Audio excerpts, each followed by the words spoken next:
Hi, I'm Kiki. And I'm Kemi. And you're listening to Your Advisors Will See You Now, a podcast that will help you to figure out all of your options for life after high school. Hey everyone, we hope you're doing well today. This is Your Advisors Will See You Now podcast, and we are in a Relevant Ramble episode. A Relevant Ramble episode is where we relevantly ramble about something to do with higher education. And we thought that it would be great to touch upon campus security, especially since by the time this episode airs, people would be going back to college. And it's really important just to make sure that you are safe on campus, whether you have been there for a couple of years or if you're a brand new student. So we just wanted to break into that and discuss that today, some tips, and also where you can look for campus reporting and safety on campus. So first, let's start off just with a little bit of history about safety on campuses. So it is actually required for schools to report and to disperse campus and safety information to the campus once a year by October 1st. And this all began back in 1986 when there was an unfortunate assault and murder from a student named Jean Cleary. And after that happened, the Cleary Act was enacted, and that all universities have to participate in this, and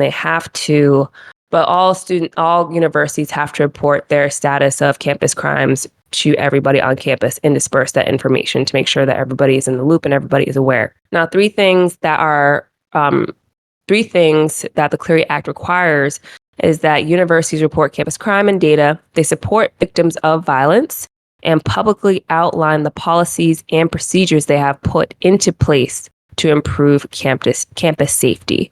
So that's really important for you to at least look at your college, look at that data, look at that reporting, so you can know where to go, heaven forbid something happens, right? I know, especially if you're going to college for the first time, you're just kind of thinking, this is my new bubble, nothing can kind of happen here. But unfortunately, things do happen. So if you're in the know and aware of who to reach out to, the resources on your campus, different procedures, then you're on the right footing. Anything you want to add to that, Kiki? Oh, that was perfect. A great introduction to what we're talking about. A history lesson. Thanks, Kiki. And so the reporting, what you can do is, and this is also really helpful too, if you're a student that you're kind of narrowing down your choices of where you want to go to college. And you're kind of like, you're literally making a pros and cons list because you're really, really not sure which school you want to go to. This can also factor into your decision making as well. So if you go on to the college's website, you should be able to type in your campus safety and security and pull up the annual crime report. Or you can just talk to the institution itself and ask for a copy of that report, because that is knowledge that you can obtain. And in the report, it has specific breakdowns. So I'm looking at one report right now from a college. It will have murder, manslaughter by negligence. It will have assault, further breakdowns of specific kinds of assault, robbery, aggravated assault, burglary, motor vehicle theft, arson, domestic violence, dating violence, stalking. It also has information on different types of arrests, whether there was weapon violation, if there's a drug violation, liquor law violation. So you have a firm breakdown of incidents that happened through the past year. And it will also be specific as to if it happened on campus, in a residential hall, for a non-campus property, or a public property that's adjacent to campus. Because when you're looking at campuses, you have like your regular dorms, but sometimes there are also dorms that are off of campus, but they're still kind of considered student property because a lot of students will usually lease them. So those would kind of fall under that category of non-campus property, but still heavily utilized by students. And then also public property, because you'll have schools, like let's say you're going to school right in the heart of Boston. Your campus is basically an open campus. People can just walk on in because you're right in the middle of the city. So it's important to know if there's like a restaurant that's right next to your campus, if something went down, so you're aware of that information as well. That's a good point. I didn't think about, like you're saying, when students are looking up schools, and that's like the urban versus rural. And, unfortunately, things can happen anywhere. But I have a coworker that she's doing her master's program, online master's program, but I won't say where, but she gets emails about things that happen on campus. She said like every day, and it'll be like robberies or like break-ins, things like that. And this is a school that's in a very large city. So again, like we're not trying to scare anyone. off, from going away. But the point of this episode will be to just make you aware of your surroundings. If like Kemi's saying, if you're in a large city, there's more things happen in a large city versus maybe a small campus in a rural area. It's just a little bit different. Surroundings are different, so just things to be aware of as you're, like Kemi said, as you're choosing your school. Mm-hmm. And something that's really important too is they should include this in orientation. But let's be honest, orientation, you're getting so much information just thrown at you to just consume, from your academics to how you need to obey on campus to everything.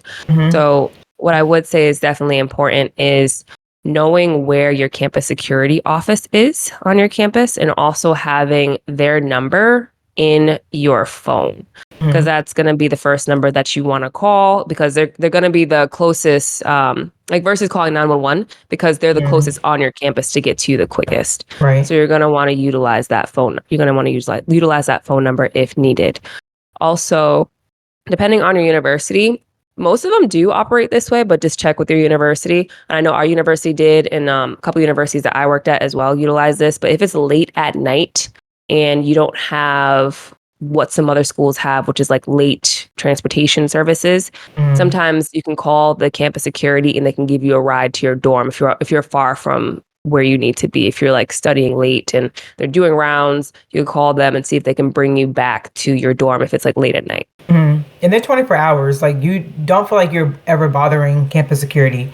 And I think there should be like an emergency number. So like you said, Kemi, have people to put in any number you have for campus security, but there should be like an emergency number for campus security and a non-emergency number. So that's like, if you like need a ride somewhere, you can call the non-emergency number. But if it's raining, you need to go far away. If you're injured or you just can't walk far, don't feel like you're ever bothering campus security, because that's what their job is. Like, I remember, this is crazy. We had like room change day at Elon, and I wanted to change dorms. You have to like be in line at like 6 a.m, because I don't think the room change day started till like 8 a.m, but you have to be like in line very early. And my dumb self walked there's a part of campus called Danley, which was like not really close to campus. It was like 5:45 in the morning. It was dark outside. There was like no one out there. I'm walking across campus to the library. Yeah, that's a far walk. It really is. Yeah. Because it's so far because they actually have a tram that goes up there too. If you wanted to go to class, you better like cushion in 15 minutes or 20 minutes, depending on where your class is. Exactly. So don't be like me. Could have just called security, but I was like on a mission to get to the line. But yeah, that's what they're there for you to be able to reach out to them. But along with that point, like having campus securities, their numbers, every college campus should have, or they do have, like emergency, I think they're like emergency phones, but they always have like blue light. So it's like a pole that has like a blue light and a phone. So if anything were to happen on campus, any emergency, and you need to get to someone like fast, you can't pull out your phone, you can go right to that phone. And they're very easy to see, especially like at night. They're very easy to see. So I've never seen anyone use them before. Hopefully they don't have to be used often, but that's what, you can use in the event of an emergency. You have something like close right there that you can use to call security as well. Yeah. And let's just continue just to make a couple of tips too, of what are some things that you can do to remain safe on campus, that we've utilized, and a lot of other campuses have also mentioned to pay attention to as well.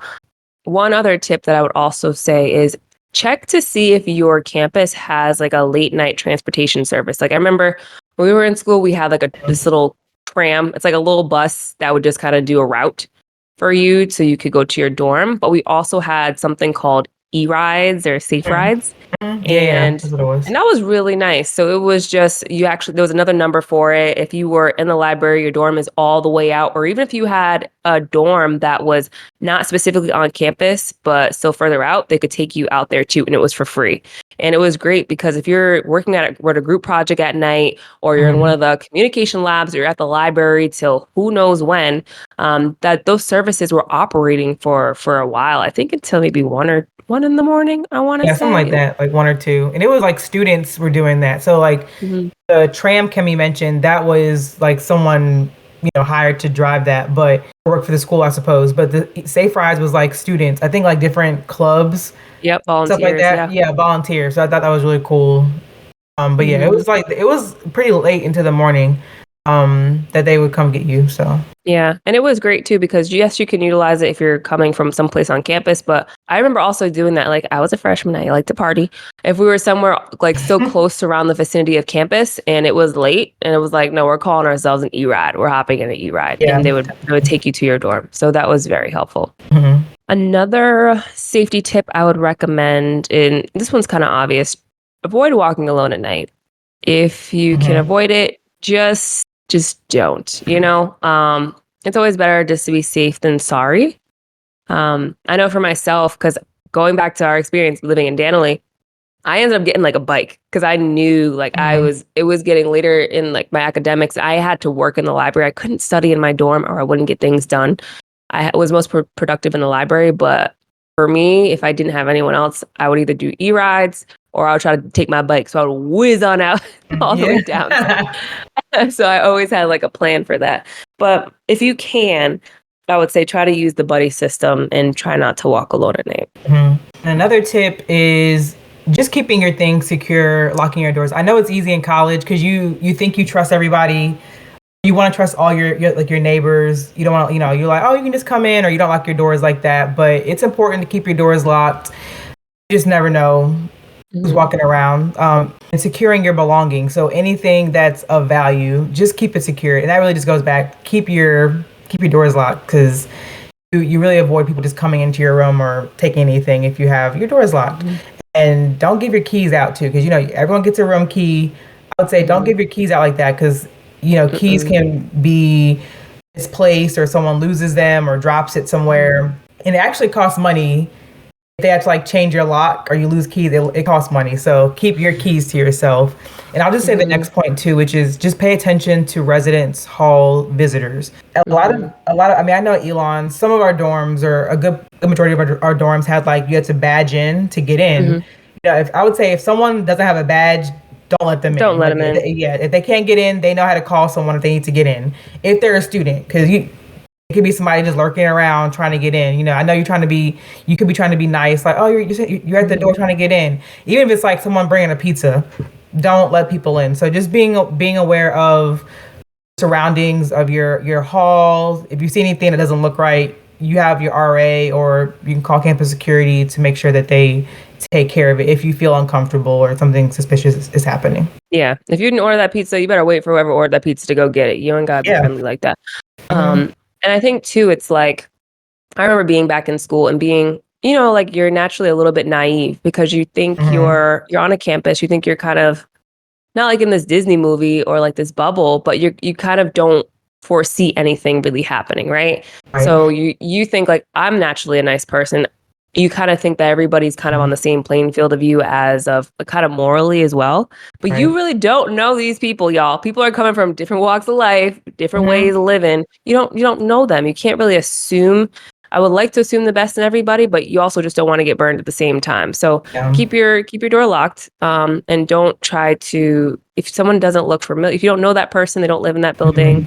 don't let them into that building. Right. Um, Especially if it's late at night or during the day. It's they Mhm. don't belong there, then they don't belong there. Exactly. Um, Another important thing to have is to have a plan when going out. So we know that there's a lot of activities on campus, there's parties on campus, but always have a plan when going out. Make sure if you're at a party, you're in, maybe you have a big group. Some of you guys split off. Make sure you have a buddy with you. You don't want to Mhm. be everybody. You don't want to have everybody leave and forget you there. If it's like, okay, 11 o'clock, we're gonna meet here. We're gonna go out, or it's 1 p.m. We need to meet out here. Everybody meets right here at this place. Then we're gonna leave together. So always have Mhm. a plan. Don't try to be independent in that right, because you're stronger in numbers, and you don't want to be taken advantage of from somebody. Yeah. Absolutely. Mhm. And the next two we've already kind of mentioned, and we'll link this article. This is an article. I think is that from like the U.S. News and Report, something like that. Um, Article that we're kind of getting tips from. We will link this, but the next two we've already mentioned them. But just being aware of available campus safety services. So we mentioned if there's trams or safe rides, just campus security phone numbers, and of course reporting anything that seems suspicious, whether that's in your dorm. You could be in the library and something seems suspicious, or just walking about campus, you see something that's out of the ordinary, reporting those things. And I'll do the third one, the last one too, is if you can. So like Kemi already mentioned, this happens in orientation. You will go through a series of like videos and trainings, but I would say pay attention to those videos. But if you can also attend any extra classes, so like safety classes and reviewing those videos. I know like for our job, and I think this is like any staff at a school or a college has to do like these yearly trainings to stay up to date on things. And sometimes, we kind of just speed through them. They're very like outdated videos. So you're like, I'm not going to watch this, but they really can be very helpful, and they are helpful. So if you can pay attention to those videos, definitely do that. And if there are additional trainings that they have, I know we have like an active shooter training on campus, and it's very hard to sit through because it's just very heavy, but it makes you just very, like when I went back to my office, my coworker and I were like, we're now looking for like exits. You're just more aware of what they mentioned in those classes. So even if it's like self-defense classes, take those, because usually if you're a student, they're going to be free for you. So whatever you can take. And again, we're not trying to scare you. We're just making you very aware of things that happen. We've been to college before, and we used to be the ones like, we get those emails like, oh, this happened on campus last night, or, something happened earlier this morning on campus. And things do happen. Even like Elon's not even a huge school, but things still happen. So right, it's like statistically it's not going to happen to you, but it's always to be safe than sorry. Exactly. And then even something else I would add on this list too is if you have to walk by yourself, or something that's always good to have is maybe have like a whistle, or depending on your state, have a little mace on that key, because it depends. I think in some states it's not legal, but depends on what state you're in. Take a look at it. Have a little mace on you. That ain't no problem. Hopefully you won't have to use it. And again, when you're looking at your schools, comparing where you need to go, make sure you do check out their campus safety. And this is a perfect example of that. I had no idea about the crime and safety report. And the perfect example was our school. I remember going to class for this criminology class, and we were reading the book called Picking Cotton. Have you heard of that? Yeah, I think so. Yeah.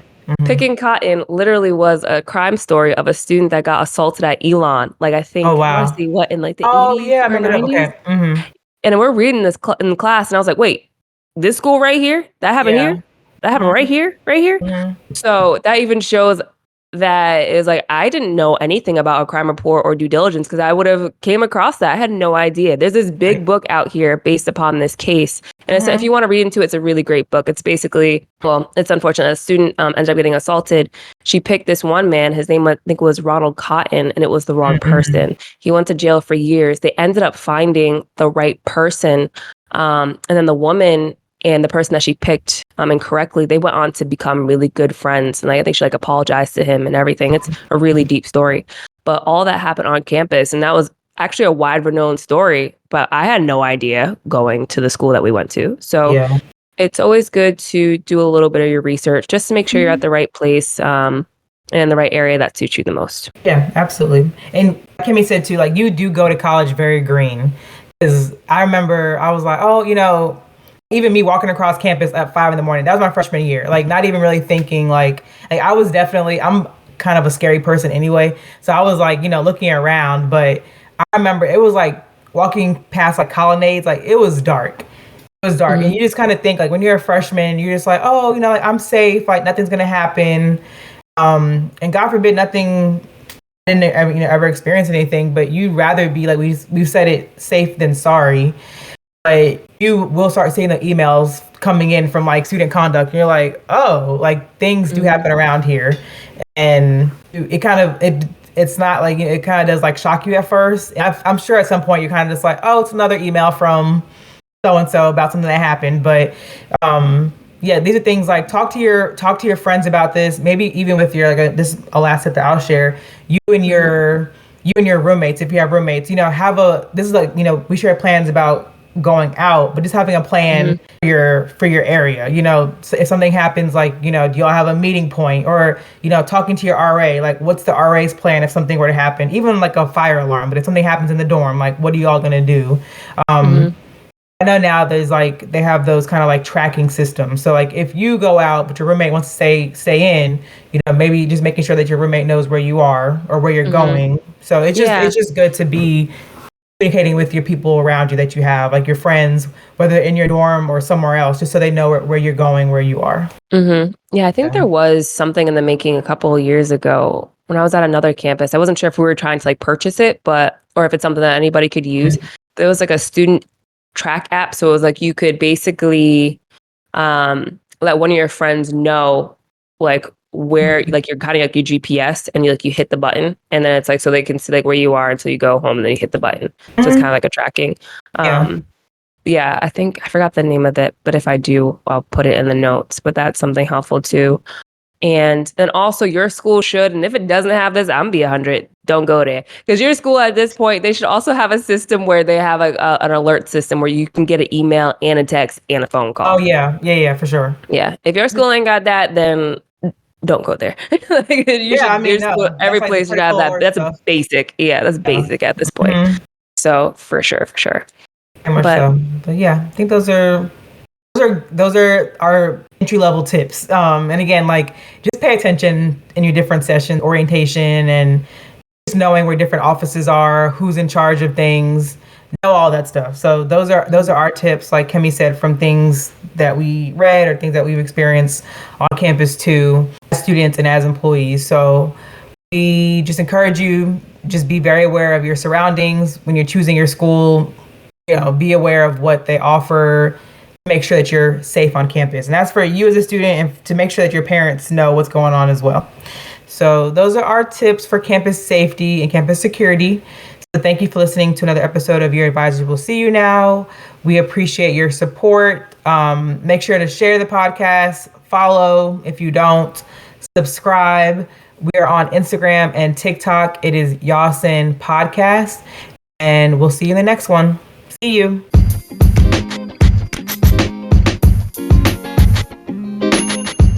Thank you, everyone, for tuning in and listening to the latest episode of Your Advisors Will See You Now. Please make sure to follow us on all of our social media pages and check out our website. Take a look at the show notes below.